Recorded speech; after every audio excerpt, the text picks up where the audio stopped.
నమస్తే అండి, ఎలా ఉన్నారు? బాగున్నారా? నేనైతే బాగున్నానండి. ఇక్కడైతే విత్తనానికి వెళ్తున్నామండి. అన్ని విత్తనాలు తీసుకొని సంచిలో మూట కట్టుకొని పోతున్నాము. నేను, మా మరిది, మా చెల్లెలు ముగ్గురం విత్తనం వేయడానికైతే వెళ్తున్నాము. కంది సద్ద అండి. ఇక్కడ పూజ చేస్తున్నాడు మా గణేష్. ఆల్రెడీ మా చేనులో అయిపోయిందండి. ఆ వీడియోస్ అన్నీ పోయిన సెల్లులో ఉన్నాయి కాబట్టి అదొక క్లిప్ ఉంటే యాడ్ చేసినాను. ఇది మళ్ళీ సాయంత్రం వచ్చేసి ఇక్కడ మా మరిది వాళ్ళ చేను వేస్తున్నాము. మా గణేష్ అయితే పూజ చేస్తున్నాడు చూడండి.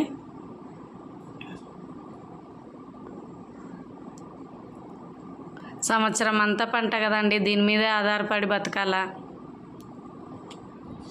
అయినా ఒక 3 సంవత్సరాలు అవుతుందండి, అసలు పంటే రాలేదండి. అసలు 3 సంవత్సరాల నుండి. పోయిన సంవత్సరము ఆందాలు వేసినాము. ఆందాలకు వచ్చేసి 10,000 మాత్రమే వచ్చినాయి. ఆ 10,000 పెయింట్ కొట్టి ఇవ్వడానికి, పైన పెయింట్ కొట్టి ఇవ్వడానికే అయిపోయినాయి. ముగ్గురు మీద 30,000 వచ్చినాయండి, తలా 10,000. అట్లా పంటలు వస్తాయి, ఎట్లా అండి బతికేది? ఇంకా కూలి వేయినట్టు కూటికి చాలవన్నట్టు ఆ కూలి వేయిన డబ్బులు ఎంత రావు. ఏదో 200 వస్తాయి, ఏమిటికి సరిపోతాయి? నెల పొదుపు కట్టుకోవాలా, కరెంటు బిల్లు, డిష్ బిల్లు, ఇవన్నీ చేసుకోవాలంటే చాలా కష్టమైపోతుంది. అయినా సరే చేద్దాము, కష్టపడాలి కదా. ఊపిరుంటే ఉప్పు అమ్ముకొనైనా బతకాలి కదండి. ఊపిరింది, ఉప్పు అమ్ముకొనైనా బతకాలి. ఇక్కడైతే విత్తనాలు వేస్తున్నాము. ఈ సైడ్ నేను కంది వేస్తే ఆమె మధ్యలో సర్దేస్తుంది, నేను మధ్యలో సర్దేస్తే ఆ పక్క కంది వేస్తుంది. అట్లా కొద్ది తేపలు మలిసిందిలేండి. అదంతా చెప్పుకోకూడదు, మీరు వినకూడదు. అంత ఘోరంగా ఉంది ఒక్కో దగ్గర.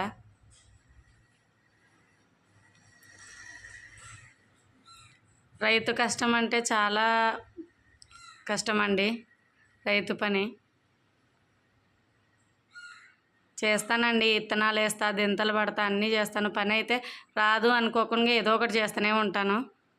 మరీ అంత చేత కాకోకుండా ఏం బతకను. నేనైతే చేతనైన బతుకుతాను. మరీ చేత కాకోకుండా ఎవరన్నం పెడతారండి? బాగానే గట్టిగుంది కదా ఈ అమ్మ, ఏం కష్టం చేసుకొని తినలేదా అనుకుంటాము. కాబట్టి బతకాలి, ఒకరి మీద ఆధారపడుకోకుండా బతకాలా, బతికించుకోవాలా. మనం కన్నా పిల్లల్ని మనం బతికించుకోవాలా. మన పిల్లలకన్నా భవిష్యత్తు ఇవ్వాలండి కొద్దిగా. ఏదో పిల్లల్ని చదివించుకుంటున్నాను, నాకంటే చదువు లేదు. 7వ క్లాస్ వరకు చదివినానులేండి. ఏడ్చుకుంటా అయిపోయింది నా జీవితం అంతా 7వ క్లాస్ చదివి. అప్పట్లో చదువు అంటే చాలా ఇష్టం అండి. ఏం చేసేది, నాన్న కష్టాలు, నాన్న చదివి లేకపోయినాడు. కనీసం నా పిల్లలన్నా నేను చదివించుకోవాలని ఒకే ఒక కారణం అండి. నా పిల్లల్ని చదివించుకోవాలా. పిల్లనైతే అంతవరకు చదివించలేనేమో, పిల్లోడిని అయితే చదివిస్తానండి. అట్లానే ఆడ మగ భేదం అయితే పెట్టను. కాకపోతే శక్తి లేదండి నా దగ్గర, అంత శక్తి లేదు. నా పిల్లోడినన్నా చదివించుకోవాలా, వాడి ఫ్యూచర్ బాగుండాలా, నా పిల్ల ఫ్యూచర్ కూడా బాగుండాలా.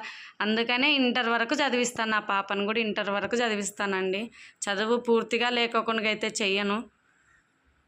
మనము ఏ ఆస్తులు ఇవ్వకపోయినా పర్వాలేదండి, చదువే వాళ్ళకి ఆస్తి, పెద్ద ఆస్తి. కాబట్టి చదివించాలా. రేపొద్దున ఆస్తులు ఉంటాయి, పోతాయి, డబ్బు ఉంటుంది, పోతుంది. చదువు మాత్రం ఎక్కడా పోదండి. అది చదువుకున్న వాళ్ళకు తెలుస్తుందో చదువుకున్న వాళ్ళకి తెలుస్తుంది, చదువులేని వాళ్ళకి తెలుస్తుందో తెలియదో నాకు తెలియదండి అది. కానీ నాకు మాత్రం చాలా బాగా అర్థమైంది ఆ విలువ. అందులో ఈయన పడిపోయినప్పటి నుండి ఇంకా బాధ కలుగుతుందండి ఒక్కొక్కసారి. కాబట్టి పిల్లల్ని చదివించుకోండి వీలైనంత. నేను ఇచ్చే సజెషన్ ఇదే అండి. నాకంటూ 7వ క్లాస్ చదివిన కొద్దిగా అక్షరజ్ఞానం తెలుస్తుంది. అక్షరజ్ఞానం తెలుసు, నాలెడ్జ్ తెలుసు అండి కొద్దిగా. కానీ ఏం చేస్తాం, మన రాత ఇక్కడ వరకే ఆగిపోయింది. చేనులలో విత్తనాలు వేసుకోవడము, బతకడము, చేనులలో పంట చేసుకోవడము, ఉండడము, ఇదే నా బతుకైపోయింది. పర్వాలేదు, ఏదో యూట్యూబ్ ఛానల్ పెట్టుకుందాం, దీని నిండి అయినా ప్రపంచానికి తెలుస్తుంది కదా, కొద్దిగా నా అంత ప్రయత్నం చేస్తానేమో కదా. దీంట్లో ₹1 వచ్చినా నా చుట్టుపక్కల వాళ్ళు ఎప్పుడు పడతాయి అంటున్నారు, కానీ ఏం చేసేది, పడవు. కాబట్టి కష్టపడదాం, దీంట్లో అన్నా కొద్దిగా సంపాదించుకుందాము, తెలుస్తుంది కదా అనేది నాకు పడిందండి. అందుకనే ఈ వీడియోస్ చేస్తున్నాను. కాబట్టి ఎవ్వరు తప్పుగా అనుకోవద్దండి. మెయిన్ ముఖ్యంగా ఊర్లలో జనాలు అనుకోవద్దండి. నేను ఏ కారణం చేత చేస్తలేనండి.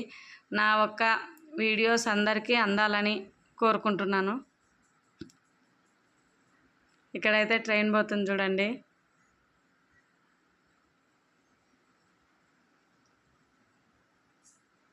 ఇంటికి వెళ్ళిపోతున్నాం అందరము.